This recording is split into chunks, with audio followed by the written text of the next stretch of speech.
Welcome to TV 20 news బులెటిన్ల ముందుగా headlines. ఉగ్రదాడిలో మృతి చెందిన చంద్రమౌళికి పవన్ నివాళులు.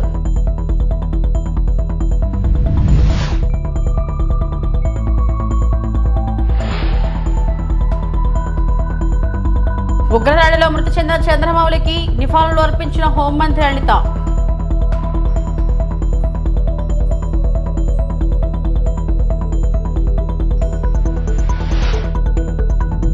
YS Jagan pi MP Kesineni Sivanath fire.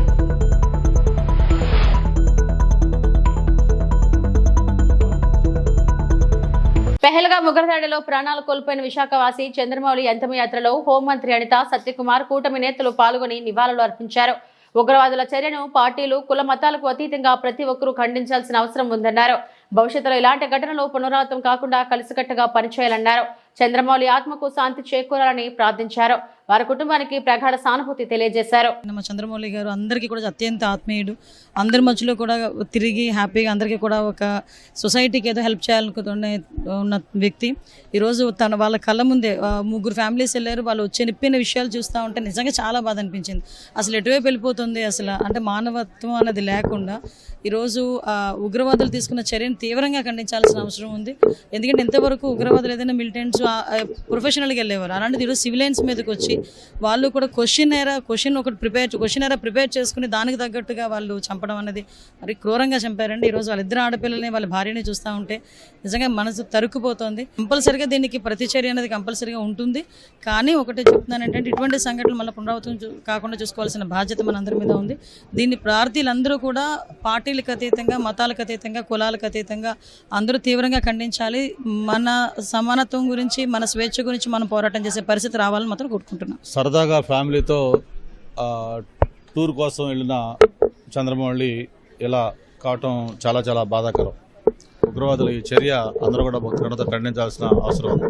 But ఏది ఏమైనా సరే భారతదేశానికి ఇది ఒక బ్లాక్ డేగా మనం అందరం భావించాలి. మరి గౌరవ ప్రధానమంత్రి గారు చెప్పినట్టుగా ఎవరైతే ఈ చర్యలకు పాల్పడ్డారో వాళ్ళు ఖచ్చితంగా దానికి భారీ మూల్యం చెల్లించుకునే పరిస్థితి వస్తూ ఉంది. ప్రపంచంలో ఎక్కడ వాళ్ళు ఉన్నా సరే ఖచ్చితంగా వాళ్ళని పట్టుకొని వాళ్ళకి తగిన శాస్తి జరిగి భవిష్యత్తులో ఇంకొకరు ఇటువంటి చేయాలంటే భయపడే విధంగా తప్పకుండా మన చర్యలు ఉండాలని కూడా అందరూ కోరుకుంటున్నారు.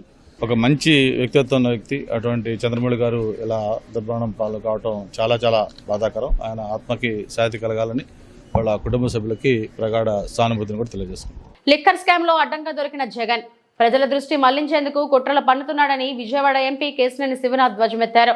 రాష్ట్రానికి పెట్టుబడులు రాకుండా చేసేందుకు అసత్యాలు ప్రచారం చేయిస్తున్నాడని మండిపడ్డారు. ప్రవాసాంధ్రులకు తాము అండగా ఉంటామని, నిర్భయంగా పెట్టుబడులు పెట్టవచ్చని, ప్రవాసాంధ్రుల జోలికి ఎవరొచ్చినా ఉపేక్షించలేదని హెచ్చరించారు. వాళ్ళ వచ్చిన కంపెనీలన్నీ పెట్టుబడులతో వస్తే వాళ్ళ స్వర్ణాంధ్రప్రదేశ్ దిశగా రాష్ట్రం ప్రయాణిస్తుంటే ఎప్పుడూ కుట్ర కుతంత్రాలతో రాజకీయాలు నడిపే ఈ పులివెందుల జగన్ రెడ్డి మళ్ళీ ఇంకో కుట్రకు నిద్రలేపాడు. ఇతను దొంగ దొంగ అని ఎదుటోడిని దొంగ చేస్తాడు. ఎందుకంటే ఇతను 21 క్లౌడ్ కంపెనీలు పెట్టారు. ఈ 21 క్లౌడ్ కంపెనీలకి ఒక్క దాంట్లో ఆఫీస్ లేదు. 21 సూట్ కేస్ కంపెనీలు పెట్టిన చరిత్ర నీది. ఈ సూట్ కేస్ కంపెనీలకి అడ్రస్ కూడా, ఆఫీస్ అడ్రస్ కూడా లేని జగన్ రెడ్డి ఇవాళ నువ్వు అక్కడ ఉన్న ఎన్ఆర్ఐలను విమర్శిస్తావా? నువ్వు నీ యొక్క బ్యాచ్ గుర్తుంచుకోండి. ఈ ఎన్ఆర్ఐలు తప్పకుండా రండి, పెట్టుబడులు పెట్టండి, ఇక్కడ ఉన్న పారిశ్రామిక అభివృద్ధికి కృషి చేయండి. మీకు మా ప్రభుత్వం ఆహ్వానిస్తుంది.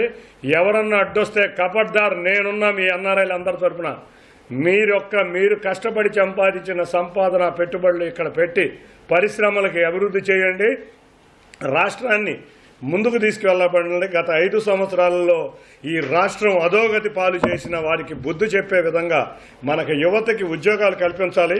సమాజానికి చేటు కాబట్టే ప్రజలందరూ చాలా దూరంగా పెట్టారు ఇతన్ని. ఇతను పులివెందుల ఎమ్మెల్యే కింద నిలబెట్టారు. ఆఖరికి ప్రతిపక్ష హోదా కూడా ఇవ్వలేని పరిస్థితిలో ఉన్నారు. ఇటువంటి వాళ్ళందరూ మీరు చూస్తుంటే డ్రామా ఆర్టిస్టులు. ఇవాళ మద్యం కేసు, బిగ్ బాస్ ఎవరో తెలిసిపోయింది. ఇట్లా కేసుల్ని డైవర్ట్ చేయడానికే ఇటువంటి రాజకీయాలు చేస్తున్నారు. కాబట్టి ఎన్ఆర్ఐలకు మరొక్కసారి కోరుతున్నాను, మీరు ఎవ్వరూ అధైర్యపడవద్దు.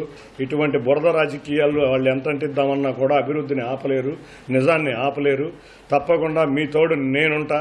మీరు ధైర్యంగా ముందుకు రండి, పెట్టుబడులు పెట్టండి. అఖిలపక్ష సమావేశం తర్వాత ఏఐఎంఐఎం చీఫ్ అసుద్దీన్ ఓవైసీ మాట్లాడుతూ ఘోరమైన పహల్గాం ఉగ్రవాద దాడిని ఖండిస్తూ త్వరితగతిన స్పందించే బృందం నుండి ఆలస్యంగా స్పందన మరియు దాడి జరిగిన ప్రదేశంలో సిఆర్పీఎఫ్ లేకపోవడం వంటి భద్రతా లోపాలను ఎత్తి చూపారు.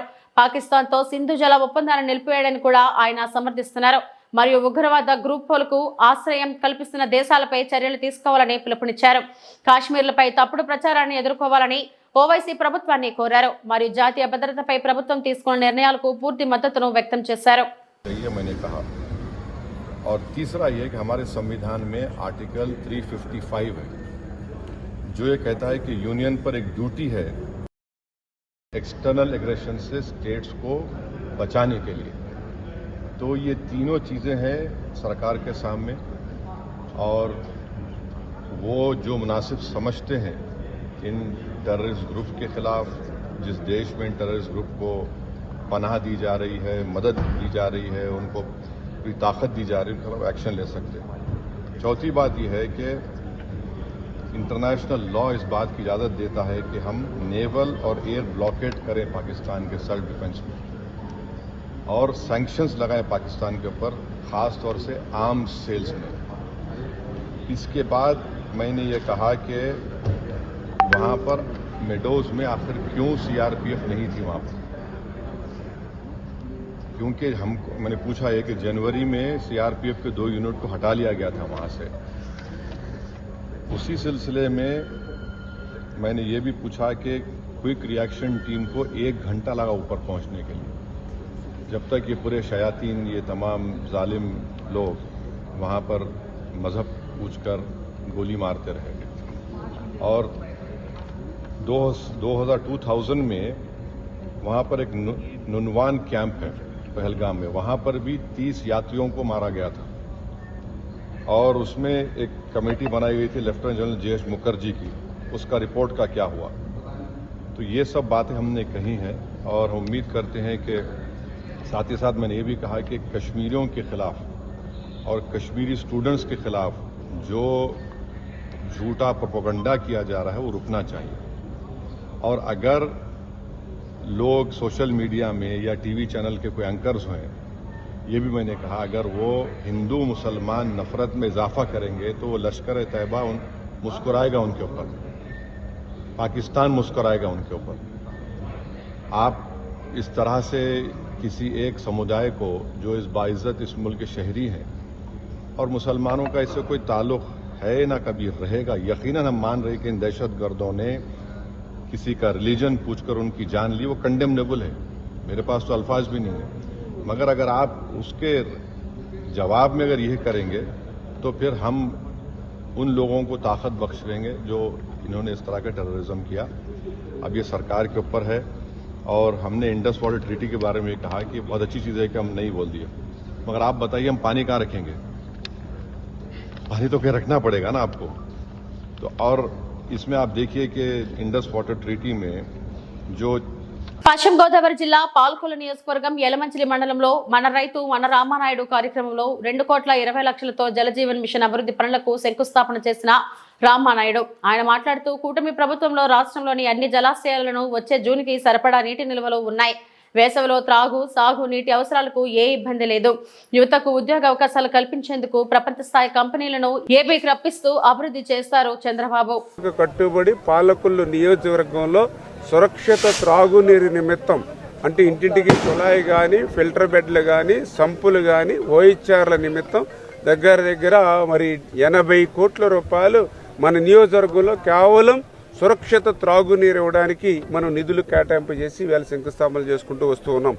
అదేవిధంగా ఏదైతే రహదారులు కూడా రైతాంగానికి అవసరమైన రహదారులు కూడా మరి ఇంత పెద్ద ఎత్తున రోజు కూడా రాత్రి కూడా చూసారు, రాత్రి సమయంలో కూడా మరి నిన్న కూడా పెద్ద ఎత్తున ఒక 8 గ్రావెల్ రోడ్లు శంకుస్థాపన చేశాం. ఇట్లా ప్రతిరోజు ప్రతి నిత్యము కూడా ఈ పెద్ద ఎత్తున రైతాంగానికి మహిళలకు మరి ఇంత పెద్ద ఎత్తున నిధులు కేటాయించి ఈవేళ పనిచేస్తుంది తెలుగుదేశం జనసేన బీజేపీ ప్రభుత్వం అని చెప్పి తెలియజేసుకుంటూ మరి ఇప్పటికీ మన రైతు మన రామానాయుడు కార్యక్రమంలో భాగంగా రైతాంగానికి 42 కోట్ల రూపాయలు మరి ఇప్పటి వరకు కూడా మరి రోడ్ల నిమిత్తం శంకుస్థాపనలు చేశామని అంటే ఎంత పెద్ద ఎత్తున మరి ఈవేళ రైతాంగానికి ఈ ప్రభుత్వం సేవ చేస్తుంది అనేది ఇదే పెద్ద ఉదాహరణ. అందులోనూ కూడా ఈవేళ మీరు చూసారు, ఏదైతే ఏటుగట్టు పక్కన ఉన్నాం, ఇప్పుడు ఏటుగట్టు పనులు కూడా మీరందరూ కూడా చూస్తూ ఉన్నారు. మరి గతంలో ఏదే గోదావరికి వరదలు వచ్చినప్పుడు రాత్రులు అర్ధరాత్రి సమయాన్ని మనమే ట్రాక్టర్ల మీద మట్టి తెచ్చుకుని, మనమే సంచులు తెచ్చుకుని, యువత అంతా కూడా రాత్రులంతా కూడా నిద్రాహారాలు మానేసి ఈ ఏటుగట్టుని బస్తాలు కట్టి కాపాడుకునేటువంటి పరిస్థితి. మళ్ళీ ఈరోజు మన ప్రభుత్వం వచ్చింది 8 కోట్ల రూపాయలతోటి కంచుస్తంభపాలెం, బోరుపల్లి, దొడ్డిపట్ల, లక్ష్మీపాలెం, యలమెంచిల వరకు కూడా మరి ఈవేళ ఆ ఏటుగట్టు పటిష్టత మరి ఈవేళ పనులు చేస్తూ ఉన్నాం. మరి నేను అడుగుతూ ఉన్నా, గత 5 సంవత్సరాల వైఎస్ఆర్సీపీ పాలనలో మరి ఒక్క తట్టమట్టి కూడా మరి వాళ్ళు వేసినటువంటి పరిస్థితి లేదు. ఒక్క రూపాయి కూడా మరి గ్రాంట్ ఇచ్చినటువంటి పరిస్థితి ఏటుగట్టుకు లేదు.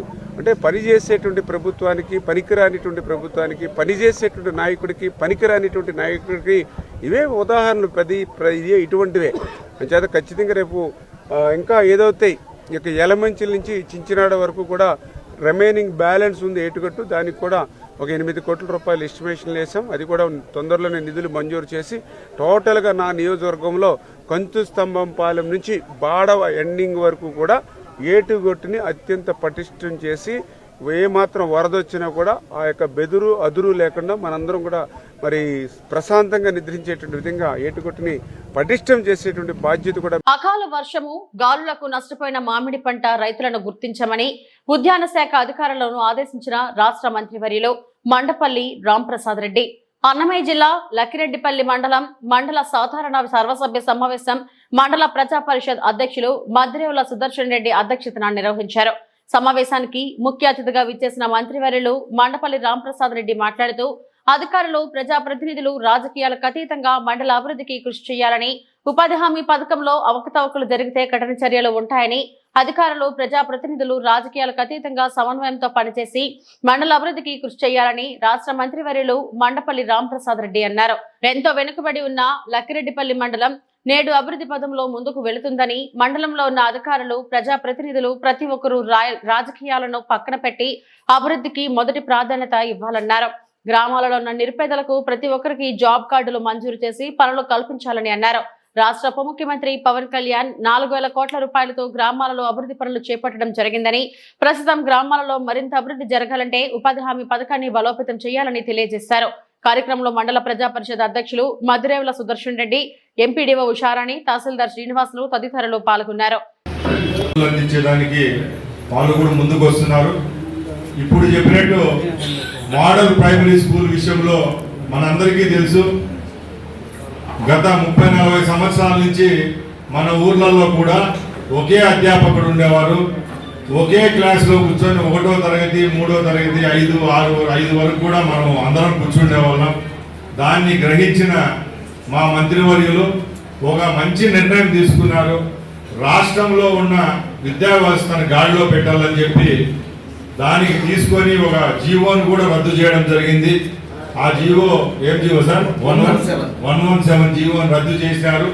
ఆ జీవో రద్దు అయ్యే రోజు కూడా 175 నియోజకవర్గాలకు సంబంధించిన ముఖ్యంగా ఉన్న ఎవరైతే ఎమ్మెల్యేలు అయితేనే, మంత్రులు అయితే అందరినీ పిలుచుకొని ఒక దగ్గర కూర్చోబెట్టుకొని ఒకటే చెప్పడం జరిగింది. ఎక్కడ రాజకీయం చేసినా సుమారు 65 లక్షల మంది విద్యాభ్యాసం పొందుతున్నారు ప్రభుత్వ పాఠశాలల్లో. ఇక్కడ మనం రాజకీయం చేయకూడదు. నేను కానీ, మా తండ్రి గారు ముఖ్యమంత్రి ఫోటోలు కానీ, ఒక కులం కానీ, మతం కానీ ఎక్కడ పాఠ్య పుస్తకాల్లో ఉండకూడదని ఒక మంచి నిర్ణయం తీసుకున్నారు. ఆ నిర్ణయానికి ప్రతి ఒక్కరు మేము కూడా ఒప్పుకున్నాం. ఆ తర్వాత కూడా అక్కడ పనిచేస్తున్న ఎవరైతే అధ్యాపకులు ఉంటారో వాళ్ళకు కూడా మనం సంతోషంగా పెట్టాలా. అధ్యాపకులు బాగున్నప్పుడే ఖచ్చితంగా పిల్లలకు కూడా నాణ్యమైన విద్యా వ్యవస్థను అందించగలుగుతామని చెప్పి ఆ సంఘాలతో ఎవరైతే సంఘ నాయకులు ఎవరైతే ఉన్నారో రాష్ట్రంలో ఉన్న అన్ని యూనియన్స్తో చర్చించి వాళ్ళ విషయంలో కూడా మంచి నిర్ణయం తీసుకున్నారని తెలుస్తూ ఉంది. ఇంకా మూడోది, ఎవరైతే విద్యార్థులు ఉంటారో గ్రామ స్థాయిలో తప్పకుండా ఒక్కొక్క క్లాసుకు తప్పకుండా ఒక అధ్యాపకుడు అనే వ్యవస్థను తీసుకొని వచ్చి ఈరోజు ఇప్పుడు రేపైతే ఏదైతే కొత్త అకాడమిక్ ఇయర్ స్టార్ట్ అవుతా ఉందో 25-26లో ఒక శుభ పరిణామంగా భావించవచ్చు. అలాగే మేము ఒకటే చెప్తున్నాం, ఎక్కడ రాజకీయాలు చేసినా కొన్ని ప్రాంతాల్లో రాజకీయం చేయకూడదు. దానికి ముఖ్యంగా విద్యా వ్యవస్థ ఉంది కాబట్టి తప్పకుండా రాబోయే 4 సంవత్సరాల్లో ఈ రాష్ట్రంలో ఉన్న విద్యా వ్యవస్థను గాడిలో పెట్టేదానికి ఈ ప్రభుత్వం అలాగే ఈ అధ్యాపకులు ఎవరైతే చిత్తశుద్ధిగా పనిచేస్తున్నారో వాళ్ళు ముందుకు తీసుకొని పోతారని ఈ సభాముఖంగా తెలియజేసుకుంటూ వాళ్ళందరికీ శుభాభినందనలు తెలియజేసుకుంటున్నాను. ఆలూరు నియోజకవర్గం ఆస్పరి మండలంలోని కల్లపర్రి గ్రామంలో జనాలు విషజ్వరాలతో అల్లాడుతున్నారని ఆలూరు ఎమ్మెల్యే శ్రీ బూసినే విరూపాక్షి ఆవేదన వ్యక్తం చేశారు. కూటమి ప్రభుత్వం ఆంధ్రప్రదేశ్ లో ఏర్పడి సంవత్సరం అవుతున్న గ్రామాల్లో నెలకొన్న పరిస్థితులపై అధికారులు వైద్యాధికారులు కన్నెత్తి కూడా చూడడం లేదని అధికారులపై కూటమి ప్రభుత్వంపై మండిపడ్డారు. వైఎస్ఆర్సీపీ ప్రభుత్వంలో ప్రతి గ్రామంలో వైఎస్ఆర్ వినేజ్ క్లీనింగ్ ఏర్పాటు చేసి వైద్యాధికారులను అందుబాటులో ఉంచడం జరిగిందన్నారు. కానీ ఈ కూటమి ప్రభుత్వం వచ్చాక ఆరోగ్యశ్రీ పథకం ఎత్తేసిందని తెలిపారు. అస్పరి మండలంలో త్రాగునీరు సమస్య అధికంగా ఉందని పలుమార్లు అధికారులకు నాయకులకు తెలియజేశానని ఆయన ఇప్పటి వరకు ఎలాంటి చర్యలు తీసుకోవాలని అన్నారు. మన ఆస్పర్ మండలం మా ఆలూరు కాన్సెస్ ఆస్పర్ మండలంలో విలేజ్ ఒకటి కల్లపారి గ్రామం అనే విలేజ్లోన అక్కడ విష జ్వరాలు వచ్చి దాదాపుగా 2 రోజులు 3 రోజులు అయింది. ప్రభుత్వము అక్కడ కన్నెత్తని చూడలేదు. అదేవిధంగా డాక్టర్లు కానీ అసలు పట్టించుకొని పాపాన్ని లేదు. నేను డిఎంహెచ్ఓ ఫోన్ చేస్తే సార్ ఇప్పుడు పంపిస్తాం సార్ అని చెప్తారు. ఎంత ప్రభుత్వం ఎంత అన్యాయమైన పరిపాలన చేస్తున్నారంటే, ఇంతకుముందు మా జగనన్న ప్రభుత్వంలో వారానికి ఒకసారి విలేజ్ క్లినిక్ అని ప్రతి విలేజ్కి డాక్టర్లు పంపించేవారు. వీళ్ళు ఈ కూటమి ప్రభుత్వం వచ్చినాక అసలు ఆరోగ్యశ్రీని ఎత్తేసినారు. అసలు ఆరోగ్యశ్రీకి అసలు లేనే లేదు. ప్రజలకు వైద్యము విద్య అనేది లేకుండా ఈరోజు ఇంత దుర్మార్గమైన పరిపాలన చేస్తున్నారు. అసలు విషజ్వరాలు వచ్చి పడిపోతుంటే ప్రభుత్వం ఏమి చేస్తుంది అనేది మేము మాట్లాడుతున్నాము. ఎందుకంటే ఏదన్నా చిన్న పిల్లలకు జ్వరాలు వస్తేనే అంత అల్లాడిపోతారు. పెద్దవాళ్ళకి దాదాపుగా 100 మంది పైన ఈరోజు కలపాడులో విషజ్వరాలు వచ్చి, ఎందుకంటే ఆడ కలుషితమైన నీరు తాగి వాటర్ లేని చెప్తాను, ప్రతి మీటింగ్లో నేను చెప్తాను. వాటర్ లేదు, ఆస్పర్మనకు వాటర్ లేదని చెప్తాను. అలాంటిది అసలు ఇంతవరకు వాళ్ళ ప్రభుత్వం కూటమి ప్రభుత్వం వచ్చి సంవత్సరమైంది, ఇంతవరకు దానికి నీళ్ళు వాటర్ గురించి పట్టించుకునే లేరు, వైద్యం గురించి పట్టించుకునే లేరు. సంవత్సరమైంది. అసలు వైద్యం అంటే గాలికి వదిలేసినారు, ఆరోగ్యశ్రీని పక్కన పెట్టేసినారు. వీళ్ళు చెప్పిందేమో ఒకటి, చేసేది ఒకటి చేస్తున్నారు. అదేవిధంగా ఖచ్చితంగా మేము డిఎంహెచ్ఓ ఫోన్ చేసి ఇమీడియట్లో పోయి ఆ ఊరికి పోయి అక్కడే ఉండి మన ప్రజలకి వైద్యం అందించాల విధంగా మేము కోరుతున్నాం. సంగారెడ్డి జిల్లా సదాశివపేట మండలం సూరారం గ్రామాన్ని సందర్శించిన 25 మంది విదేశీ ప్రతినిధులు. జిల్లా కలెక్టర్ కాంతి వల్లూరు అధికారులు వారికి ఆత్మీయ స్వాగతం పలికారు. MGNREGS ద్వారా జరుగుతున్న ఉపాధి హామీ పనులను పరిశీలించారు. వారు కూలీలతో మాట్లాడి పథకం అమలుపై వారి అభిప్రాయాలను తెలుసుకున్నారు. గ్రామ అభివృద్ధి, జీవనశైలిలో వచ్చిన మార్పులు చూసి ప్రశంసలు వ్యక్తం చేశారు. ఈ సందర్శన గ్రామస్తులు ఆసక్తి కలిగించింది.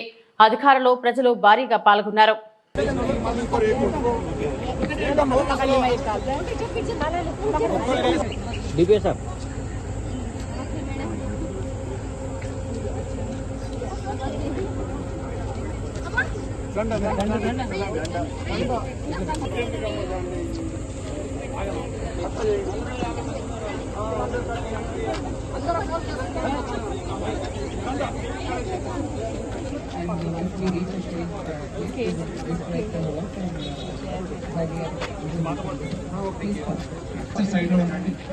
దయచేసి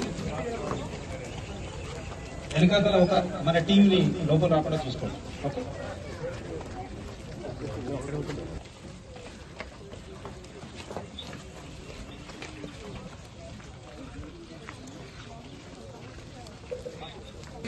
Take a small stop here. So this is one of the work taken up under Srimati Srijana ma'am to the field visit and Suvarali. So in this, so under NREGS we aim to చేస్తున్నాము. అక్కడ వాళ్ళకు కూడా exactly NREGA లాగా కాదు, కానీ అలాంటి programmes వేరే ఉన్నాయి.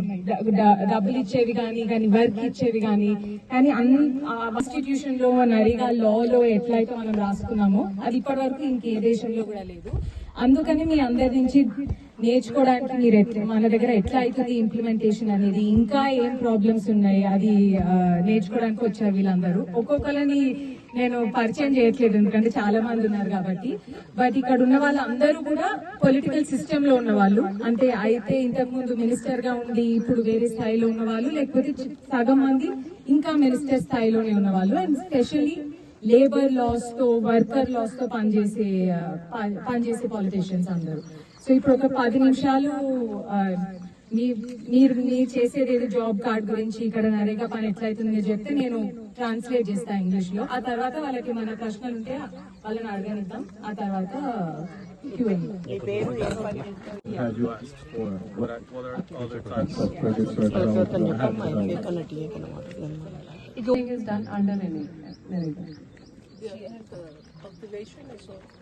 No, they are individual fields. So Narega, one thing is they have conquered these rights in the last decades, and after 20 years of implementing this program, which new levels of rights they are aiming for? I mean, what's the next? What would they like?